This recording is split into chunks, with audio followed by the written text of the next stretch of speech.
Hello, can you hear us? Hey guys, how's it going? I Dan can the indeed. man. How are things? Dan the man is in the house. We're gonna turn it. Hello, brother. How are we? Good, good. Good to see you. Inaugural one. Looking forward to this. Mate, welcome. Ep one. You're live in the studio with us today. We've had a pretty stellar lineup. Obviously we're saving the best till last. We're pumped to get into some discussions. I know we were going back and forth last night over a few topics and stuff. What you guys got top of mind at the moment, but jumping into it, how are we? What's going on? All good, busy. We're rolling out with Medfin across practices in the UK. So busy, but the good sort. I'd love to hear it. So, can you give us, I guess, a breakdown of what's the core focus for Medfin right now, and how we were riffing just now before you jumped on the Embark story, the Medfin, that turned into the Medfin story. Can we start from beginning? Let's go to like Embark. What did that look like going into Medfin from there? How did we start Embark? What did that journey look like? Sure. Shall I touch on sort of what we're building at Medfin first, and then we can go back to awesome. So at Medfin, we're building the universal financial intelligence layer for healthcare.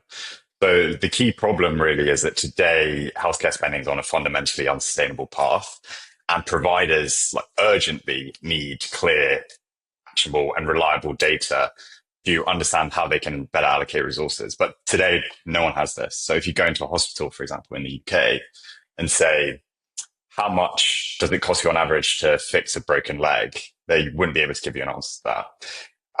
And it's the same everywhere across healthcare. So in dentistry, for example, practices typically have no visibility into their net margins or basic KPIs. And this like chronic lack of financial clarity prevents any sort of meaningful improvement in terms of how healthcare systems use resources.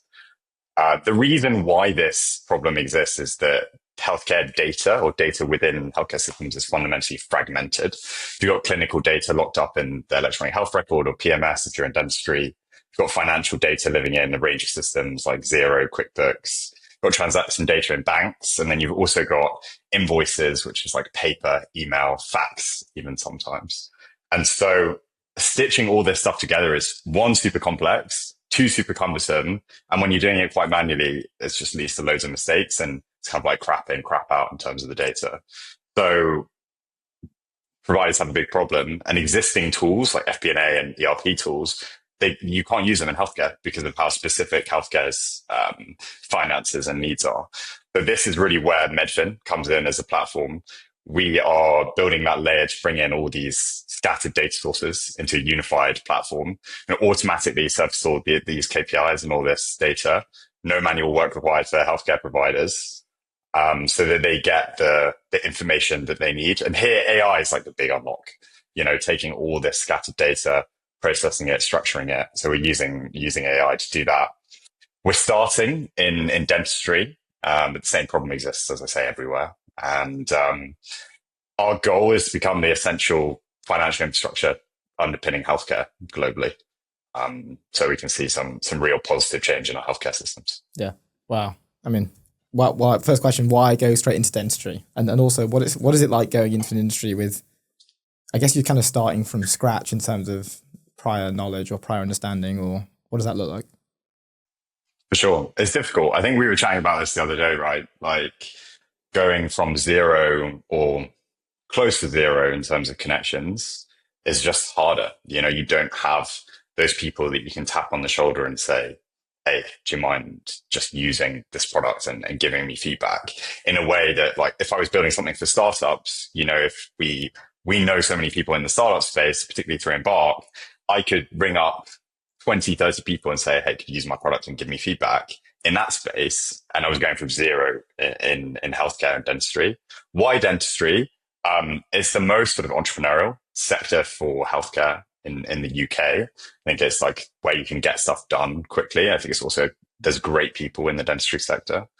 And yeah, I got into healthcare more generally through some like previous experiences I had as a patient in the healthcare system, which I can touch on in a minute. Yeah, interesting. You mentioned there the Embark, like how you weren't able to leverage Embark, right? You can't just call up I don't know how many dentists there are in Embark. I'm going to guess zero, maybe one. I'm not sure. You might know better than me.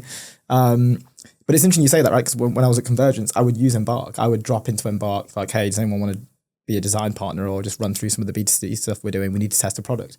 Within 10 minutes, I had like 15 people saying, yeah, I'll jump in, I'll test it. It was a huge unlock for us. So yeah, I guess a testament to just diving in right at the deep end for you guys. The role of Embark, your background, the network you mentioned, how something that you and I sort of riff off all the time is this surface area of luck thing, right?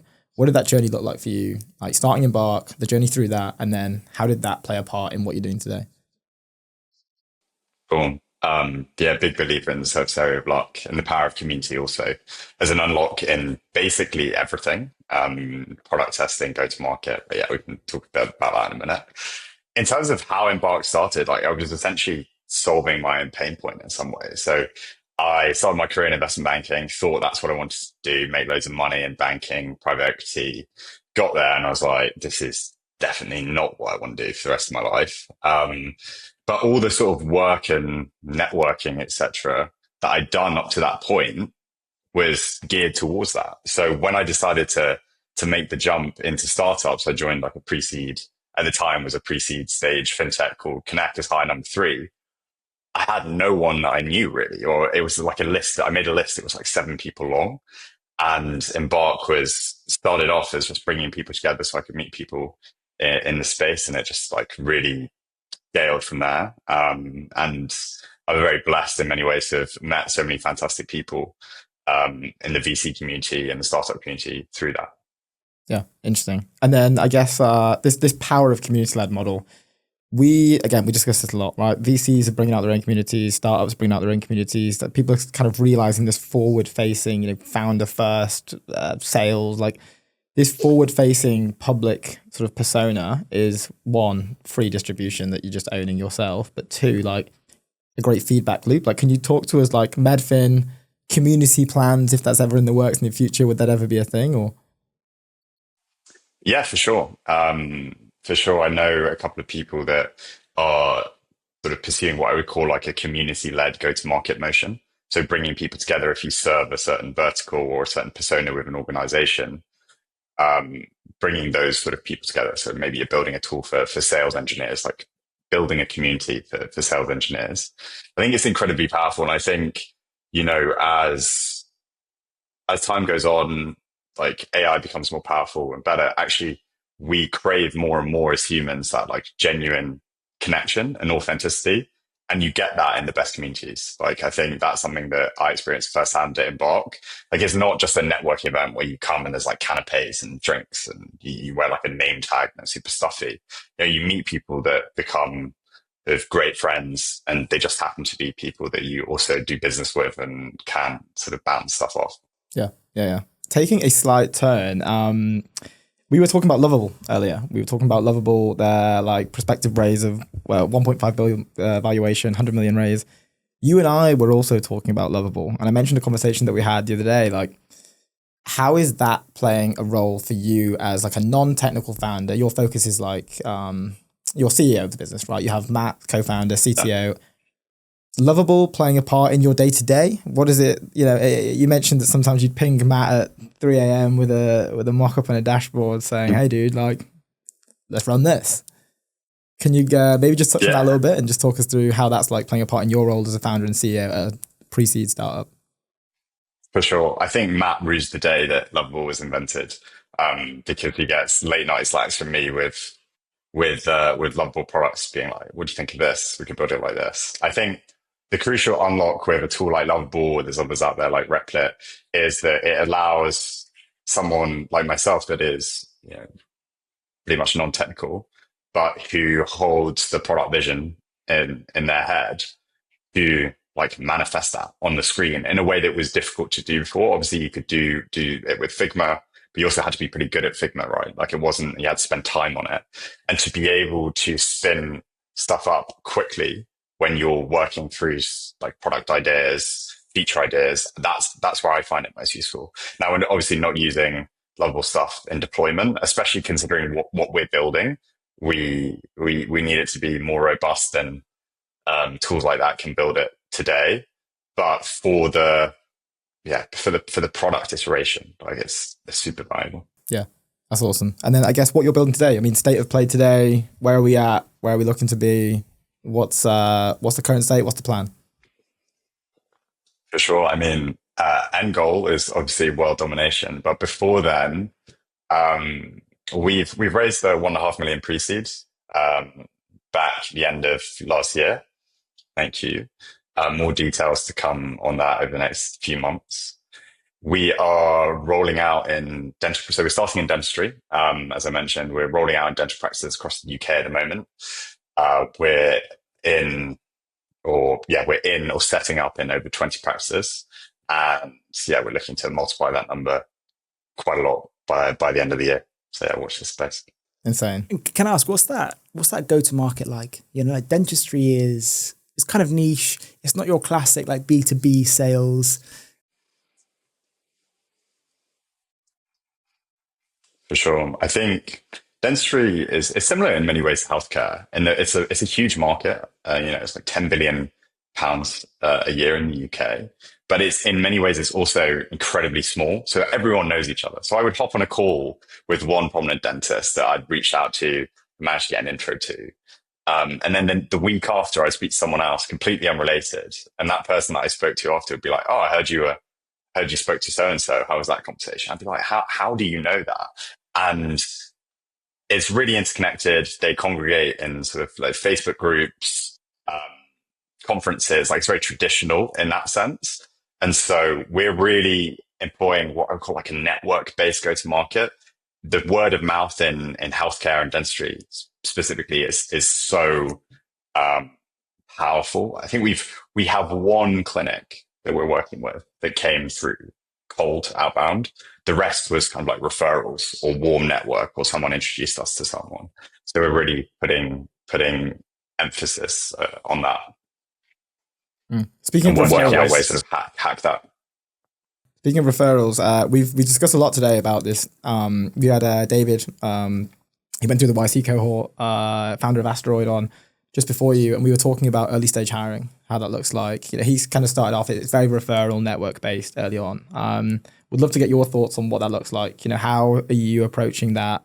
Do you have plans to sort of like ramp up some sort of, you're gonna have people in the field selling stuff for you? Like you're gonna have these people out there like doing this networking for you, or what does it look like? Yeah, sure. I mean, to date and for the foreseeable, that person out in the field driving to see dentists, spending time at events is going to be me. I think that's important. But for your go-to-market motion, by having the founder being there on the front line, so to speak. In terms of hiring, completely agree on the network and referral-based stuff.